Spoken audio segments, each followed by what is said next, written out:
Yo my people, and welcome back to another video on the channel. And today the England squad has been released, and I thought no better man to talk about it than a proper Brit himself. Come on, man. Miro, we said. Straight British, man. What are you saying? How are you? Come on, man. You can't tell we're actually British. Yeah, no, my name is Dave, man. God. Yeah. But yeah, the England squad has just been released and there's a lot of controversy. Now, chat to me, Miro. Obviously, World Cup's coming up. Are you excited? Yeah, I mean, I'm excited for it. I think the timings don't do well. I think the fact that it's like games are like 3 a.m. and stuff like it's just not. That's annoying because they take out the vibe of World Cup. Because normally in the World Cup, you know, it's the summer and like during the day you're out there just chilling, watching the World Cup and you know stuff like that. Now it's gonna be 2 a.m. Which and to be fair, I can't lie to you, a bit too many teams. I know they added in a few more, but I can't lie, I'm not sure Way much. too many teams. I'm not sure much. Uzbekistan versus like Sweden or something. Like, come on, man. Like I hear it. Like obviously, you know. Shout out them, man. Yeah, shout out them, man. Made to World Cup and all stuff and all that, but can't keep it simple, man. Yeah, no, I hear it. But in terms of obviously the big teams, before we talk about England, obviously you got the likes of Portugal, you got the likes of Spain, France, Argentina, Brazil as well. Yeah. Obviously, big Neymar back in the Brazil squad as well. Yeah. Are you excited to see those teams ball out? Ronaldo, maybe final dance, Neymar final dance, Messi final dance. Yeah, it'll be a lot of people's last World Cups. I mean, I think all of them are reaching an age where obviously the next Ronaldo's going to be like 44, 45. He's definitely not doing that again. So, yeah, it's going to be a lot of people's last World Cups. I think the thing is Brazil, I'm not excited about them.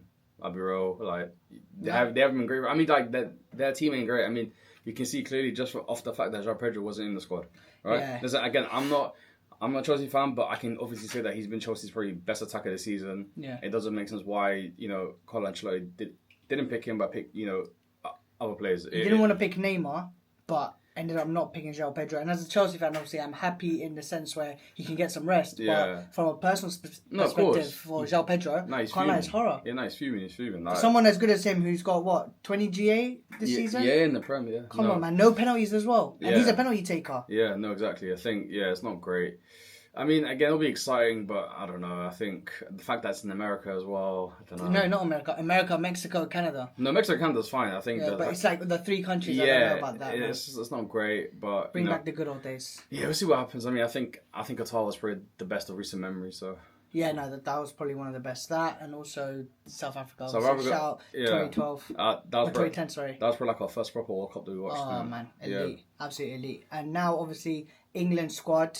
What was because obviously the first huge controversy was Thomas Tuchel as manager. And on this channel, I don't usually talk international, but for me, if it's Euros or World Cup, let's talk about it. Yeah. And Thomas Tuchel, obviously, for me, one of my favourite managers ever. Yeah. Obviously, brought us the Champions League. That was for club. And what he done, the way he left, obviously, I wasn't happy. Yeah. Now, I don't know about yourself. With me, England, obviously, I want to root for them. Yeah. But every single time they let me down, especially that Euros, they let me down so hard. Yeah, so for me, I'm there like, what's the point of supporting England when I know they're just going to bottle it? Yeah. So this is the year where I look at Thomas Tuchel's appointment and I'm there like, you know what? I'm actually excited. Yeah. I actually don't mind it. Cool, the whole England, Germany manager. Yeah, I don't know. But I think you need to grow up a little bit because England managers ain't great. So if that's the case, then I don't think we're going to do well with an English manager. But Thomas Tuchel, what do you think?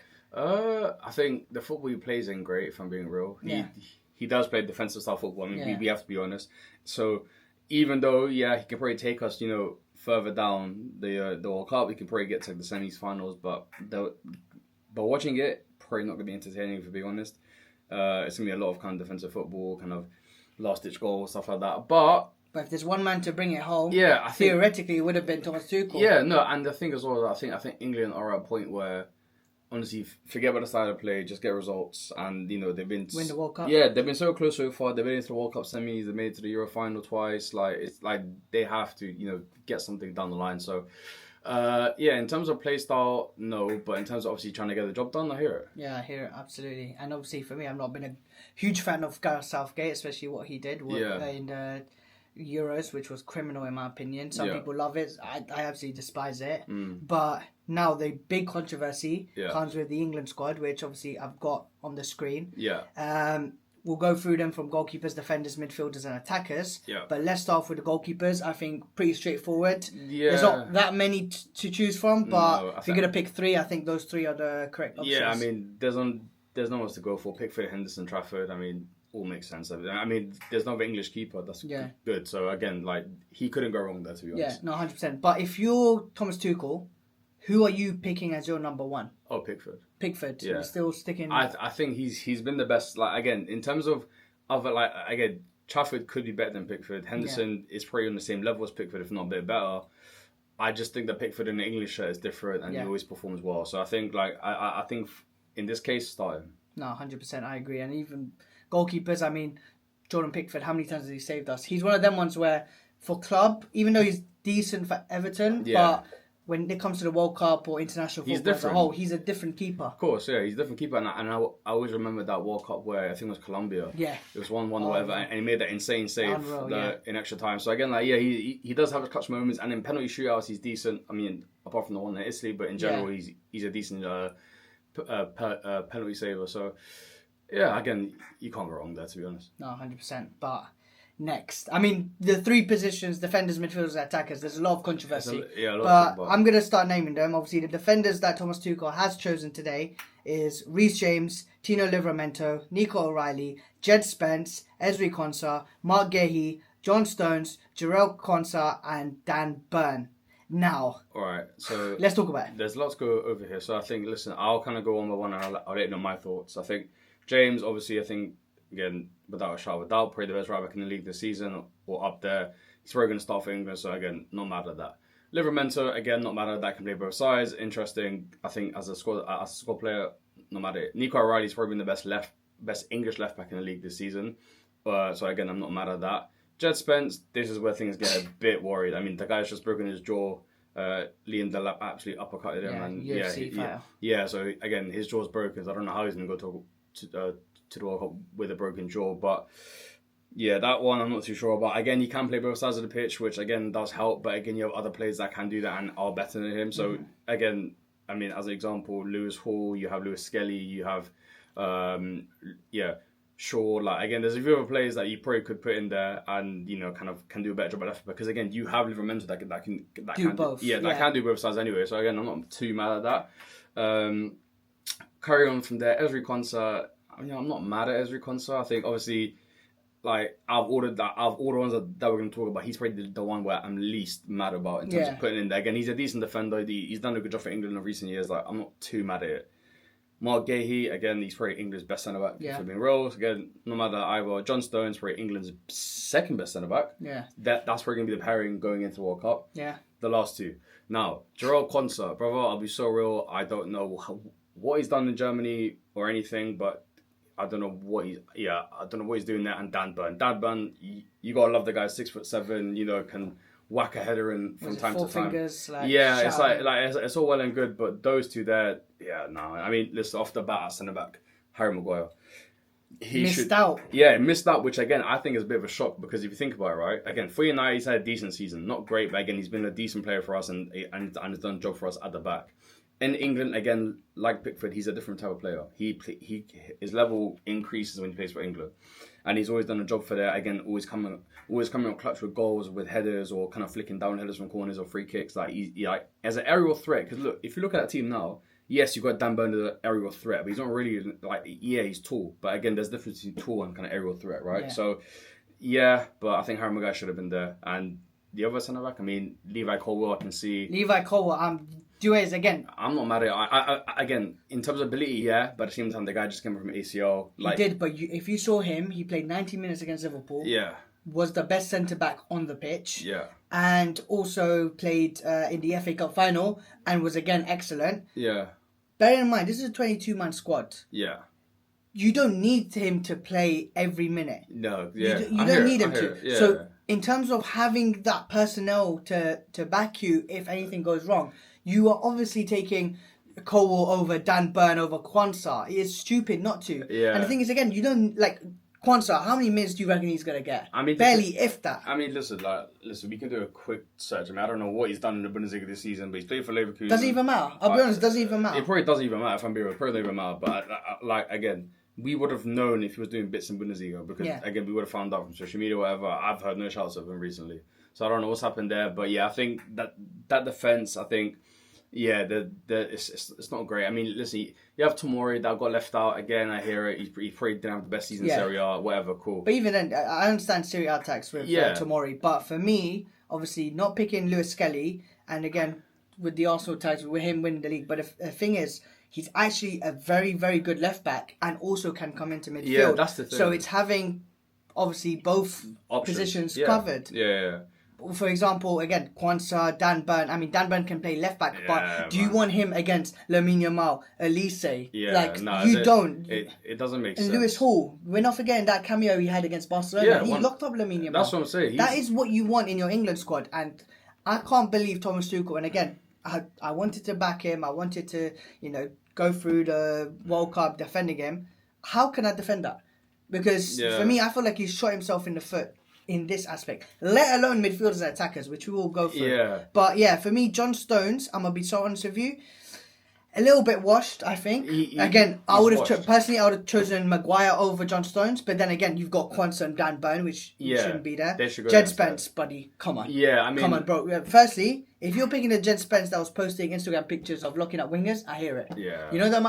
It's been like good half a year since he's done that. He might get relegated and be in the World Cup. Yeah, that don't make sense. Yeah, I can't lie to you. How are you getting relegated and you're on the plane? Again, it's confusing. I hate the thing of playing both sides, but at the same time, it's just like, bro, you've probably been a part of one of the worst defenses in the league, if not the worst, and you've gone to the World Cup. Like, again, don't make sense. I think out of that whole defenders thing, I think you have Jed Spence, Kwanzaa, and Dan Burn, which are major red flags for me. I mean, listen, just quickly as well, Trent got left out. Yeah, I mean, that's a big. I mean, it's a big thing, and not in the sense where. What's your thoughts on that? Because obviously Thomas Tuchel, I think, made it clear from the very beginning that wasn't his style of his profile or player. So I think. What do you reckon? I think, listen, with Trent, obviously, first of all, he has had a great season in Real Madrid, right? We can say that. But I think just based on the ability, you have to take it. But he's a specialist. Yeah, I think, listen, we're going to go to that with midfielders and attackers. Even though they may have not had the great seasons, bro, like Trent's passing ability for a right back is probably the best in the world, right? Or one of the best of all time, let's be honest. And listen, he might not be a star player, but you never know. He might get late into a game where you slap him on and he makes some like crazy direct pass into Rashford or whatever it is and scores a goal. Like he has the ability to make that change in an instant. So I would have taken him as well at some point because again, not to start. That's really James, but I think just for that kind of ability to make a change on whenever. So I think again there's a few players that have been left out. Also, your boy Luke Shaw. Do you reckon he deserved the shout? Shaw, I'm surprised about Loki because Loki he fixed up his form this year, and we always know listen, he's been at United for 10 years. He has the same type of schedule. He kind of gets injured, thinks up a bit for like a year or two. Walker comes up, he fixes up. He fixed up for that year, gets fit, actually plays decent, gets into the World Cup squad. Hasn't worked out this year for him. So, to be fair, I'm a bit shocked because, again, not saying he's been the best left back in the league, but he's been a decent left back for United. Again, he's done a job at centre back as well. He can play there. Dorgu got injured. Yeah, Dorgu got injured. Again, he did a job this season. But I'm surprised he's not going to make it. I mean, he's probably going to leave United anyway. But it's just not. Again, that's actually kind of interesting because his method failed this year. But we'll see. No, 100%. And next, we got the midfielders. Let me quickly run you through them. So we got Declan Rice, Elliot Anderson, Jordan Henderson, Kobe Mainu, Jude Bellingham, Morgan Rogers, and Eberiche Eze. Now, all right, one very, very, very standout player. Yeah, I mean, who brought him in? Yeah, who brought Unk? Yeah, Jordan Henderson at the age of 40. He's in the England squad. I can't lie to you, this is straight off vibes. I think Tuchel said, listen, we need one guy that's been here before, vibes guy, you know what I mean, just helps morale with the team. Jordan Henderson, come in. He's probably not going to play 1 minute of football, but he's there for vibes. But that's the thing, it's like, okay, he wants someone... I can understand this a couple of years ago. I don't know if you saw that interview with Roy Keane. Yeah. Where, I can't remember if it was the World Cup or the Euros, where he was basically saying that, why are you bringing someone like Jordan Henderson who doesn't bring anything onto the pitch, but is just pure vibes?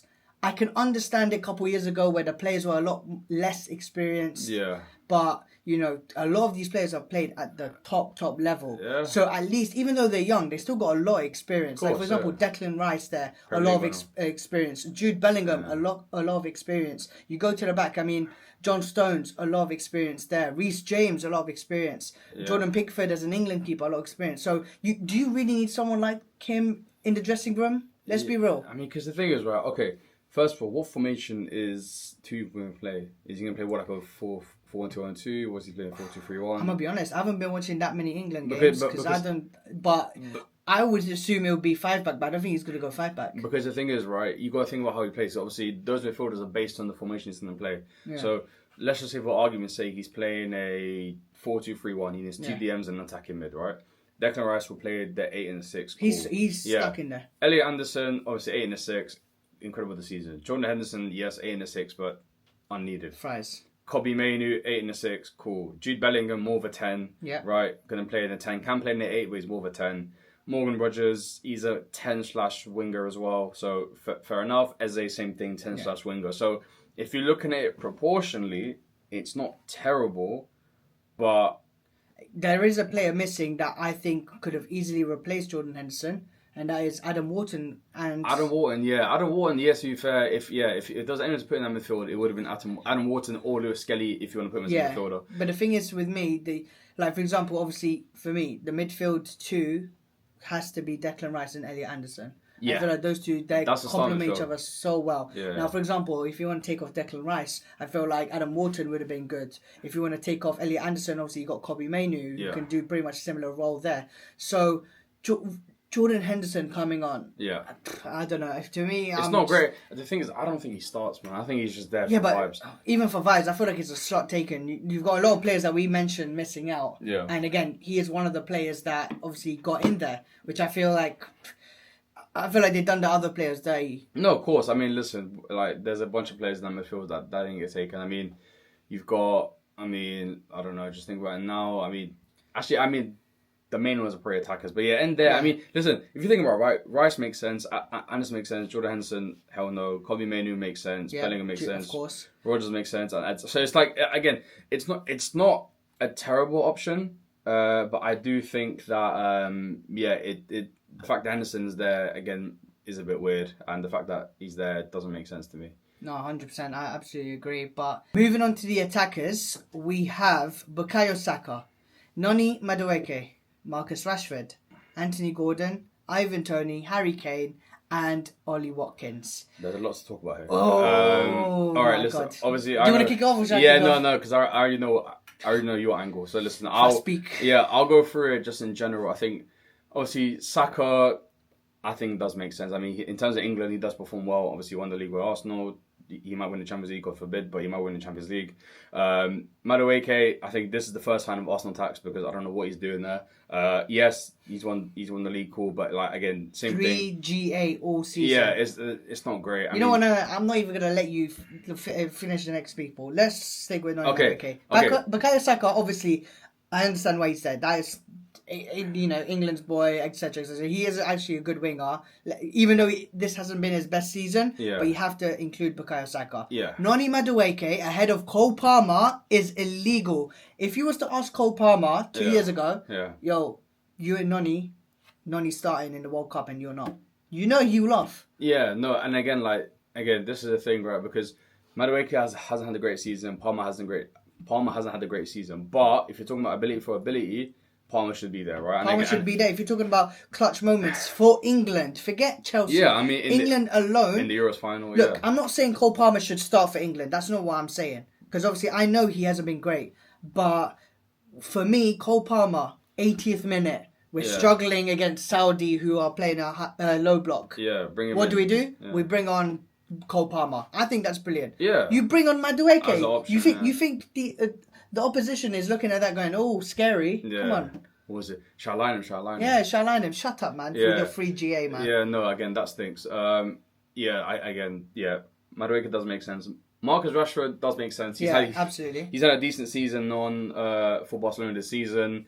Again, don't know if that's going to be permanent. I think Barca are broken. They're not trying to pay the 30 mil. They're trying to do some other way of trying to keep him. But again, he's had a decent season at Barca. And again, for England, does a decent job as well. So I'm not too mad at it. You've got Anthony Gordon. Again, this one here as well. He hasn't had a great season for Newcastle. For me, Royal Newcastle, again, have been mid-table. Again, this is another option too. This one's weird as well because he hasn't been the greatest season, but again, he's probably the only bit of pace we have in the team, and we need because, like, as you said, Saka's not that fast. Madueke, I mean, Rashford, I mean, he used to be very quick. I don't know. If Rashford's still quick, but again, no. On the wing, him and Anthony Gordon are that kind of pace, right? So we need a bit of pace in that team. So for him, I kind of get. Ivan Toney is interesting, right? So obviously he's at Saudi now. Yeah. Left the Premier League. A lot of people said that he would never make the English squad again because he's in Saudi, blah blah blah. But this season, 42 goals and 11 games in 33. 42 goals and 11 assists in 33 games. That's again, not bad. Saudi League, I get it, but again, that's a very good return, right? So the fact that he's there, I'm not mad at it. What do you think? For me personally, I mean, look, again, you got to bear in mind, not every single player is going to play the exact same minutes. Harry Kane is our number 9, full stop. Yeah, guaranteed. But picture this, the same mistake that happened in the Euros. Okay, is 1-1 against, let's say, France in the final. Penalties are coming. It's 119 minutes. Who do you have on the bench?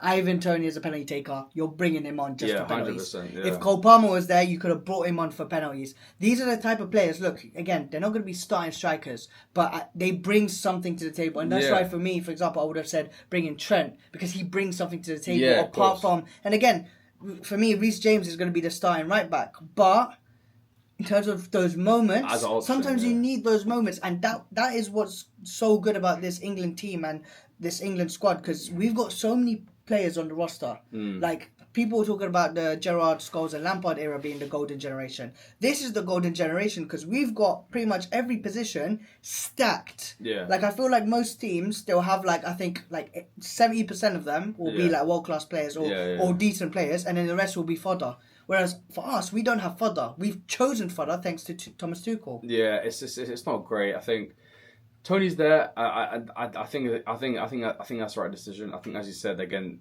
he brings an element that our players don't have. Yeah. And I think in the World Cup, you need to consider two things, right? First, you need to consider formation. Yeah. And in terms of how many positions they play, right? Yeah. Because if you got a player that can just play left wing or just play left mid, you're limited, right? Yeah. But if you're Rashford and you can play on the left, you can play on the right, you can play up top. You're Eze, you can play in the cam, you can play in the in the 8 if you really have to. You can play in the left, right? There's a bit of versatility there, right? Again, also specialists. You've got Ivan Toney, penalty specialist. You've got Trent, who is a passing specialist. Yeah, free kick specialist. Yeah, exactly. Reece James, free kick specialist. Exactly. So you have a few of those things. Declan Rice, set piece taker. Well, yeah, no, that's the thing, right? Like there's a lot of things like that, right? So yeah, I think Toney being in there makes sense. Harry Kane, I mean, there's not much to say. You don't go to the World Cup without bringing Harry Kane. He's probably been the best striker in the world this season. Yeah. But what are your thoughts on Harry Kane? Because obviously, it feels like every single international competition that I've seen, he's stunk out. He's been quite underwhelming. Yeah, even if stats obviously sometimes do go to his favour, but end of the day, we watch football. No, that is we true. don't just see stats. Yeah. Harry Kane, I think when it matters most, hasn't been great. Is it fair to say that he's not really a big game player when it comes to, especially on the international stage? Well, I mean, let's say international stage. Well, I mean, listen, you can even mention club. I mean, listen, he won great in the Champions League semi-finals against Real Madrid. Yeah. No, sorry, against PSG. PSG, sorry, against PSG, right? Like, he won great in that game. Again, he's had a great season. Yeah. But when you're playing in the Bundesliga and their line is basically at the other team's goal line, I mean, it makes sense as why he can score 50 goals a season. Now, he's had a great season, without a doubt. Again, like, the guy is an elite striker, probably the best striker in the world this season, right? Shout out Haaland, but he's probably been the best striker in the world this season, right? Now, in terms of his performances in tournaments, that last Euros, I remember people screaming, saying, "Bro, do not start this guy. This guy's been terrible." Like, he was literally he was horrible in the Euros. Again, scored about 3 or 4 goals, but he wasn't great overall. I think this is his last chance. He's about 32, 33. If he doesn't make a statement this World Cup, I mean, yeah, the next one he's definitely not starting, and plus he'll be old. He'll be told anyway. I think this is his last chance to even make anything, like, to have anything substantial in his career in terms of international wise. So hopefully he fixes up this season and does a job. But yeah, I mean, Harry Kane, no questions there. Yeah. And finally, Ollie Watkins. I mean, just won the Europa League. Yeah. Again, one of those ones where you can't really argue because in terms of better strikers than him. Obviously, Danny Welbeck, who Yeah, has done well I would have for thought Brighton. Yeah, I would have thought so as well. But I'm not mad. Yeah, like I'm not breaking plates to not see Danny Welbeck in the lineup. Yeah. Ollie Watkins again. He has been crucial in moments. Yeah. Forgot what game it was to make it 2-1. Was it the Euros or the World Cup? I think it was the Euros. It was the Euro semi-final against Holland. That's it. Yeah, against Holland, and scored a crucial goal there. So again, he's not going to be a player that will start every single game. No, he'll come on. But he'll come on and moments. Yeah. And for me, I know he's not been at his best, especially for club form, but we can rely on him. Yeah, no. And again, he's players that, when you're looking over a 22-man squad, I'd love to have him. Yeah, no, I'm not mad at it. I mean, to be fair, this season he had a bit of a slow start. Didn't really score that many goals. The second half of the season, he fixed up and again has had a decent. He's had a decent return. So yeah, I'm not mad at Ollie Watkins. I think I mean the attack again, 1 or 2 shouts, but yeah, I think overall the squad is concerning. I'd say of it. Yeah. Like again, it's obviously yes, the key players are there, but again, just some of the people left out scares me, man. Now let me ask you this: if you was Thomas Tuchel, who are you with that squad there? Who are you removing and who are you bringing in? Obviously, in order to make the squad perfect. Of course, I think keepers just keep the same. Reece James keep, Livramento keep, O'Reilly keep, Judd Spence you would take out for probably Trent. You've got then Konsa probably keep, John Stones keep, Gay keep, Quansah get him out of there for Harry Maguire. Yeah. And then Dan Burn probably for like a Luke Shaw type. I think if you do something like that, I think Luke Shaw, because he can play both sides of the pitch, like centre back and left back, so I would probably do that. Midfielders, Declan Rice obviously keep, Elliot Anderson keep, get Unk out of there, Henderson get him gone, and bring in Adam Wharton or kind of anyone else that has a bit of legs. Bellingham obviously keep, Rodgers obviously keep, and Eze obviously keep. Yeah. Attackers, Saka, yes, Madueke, brother, get out. We'll bring in obviously Palmer or Foden, whatever it is, like. Anyone but him. We didn't speak about Foden. Yeah, I mean, there's not really much to say about him. He hasn't been great this season. He hasn't been great, but and even for international as well, he's been very, very underwhelming for international as well. I can't lie, his career is looking a bit scary, man. Because Pep's leaving, obviously, and now he hasn't been playing that much for City. Maresca's going to come in. Is he going to start? Is he going to go? I mean, like his England career as well as his club career is at risk. So I think he's got other problems than being in the English squad. I'll be real. 100%. But yeah. Madueke get out, Rashford keep, Anthony Gordon probably keep, Tony keep, Kane keep, Ollie Watkins keep. I mean, that's what I would do. I would agree with every single one of your points, except instead of Luke Shaw, I would bring in Skelly. I think that's fair. I think obviously you bring in Henderson for Wharton, and then Lewis Skelly just brings a little bit more, I think. Yeah. And obviously, if Thomas Tuchel decides to go free at the back or do that inverted wing backs, then obviously Lewis Skelly's perfect for that. But apart from that, I think you're pretty much spot on. Do you think England will win the World Cup? No. I think they'll make it far. I think they'll make it to the quarters or semis. I mean, I said they can make the final because again depends on their run. Because knowing England, they'll come up against like Curacao and around the 32 or something. Like they always. I mean, that last World Cup they had what? They had Tunisia, Sweden, and like some other team to make it into the final. So that was the semi. So yeah, I mean, I could see them making the final, but even if they do, they'll probably bottle it against a team that has better players, better structure, better formation. So. Yeah, no, 100%. And the final thing I want to ask you, obviously, this is the squad. So, what would be your best 11 to play in the World Cup? Yeah. So, let's say we're doing a 4-2-3-1. Right, in goal, Pickford. Right back, Reece James. Left back, I would have Nico O'Reilly. 2 centre backs, Gahey, John Stones. 2 midfielders, probably Declan Rice, Elliot Anderson. On the left, Rashford. On the right, Saka. In the middle, Bellingham probably. And then up front, Harry Kane.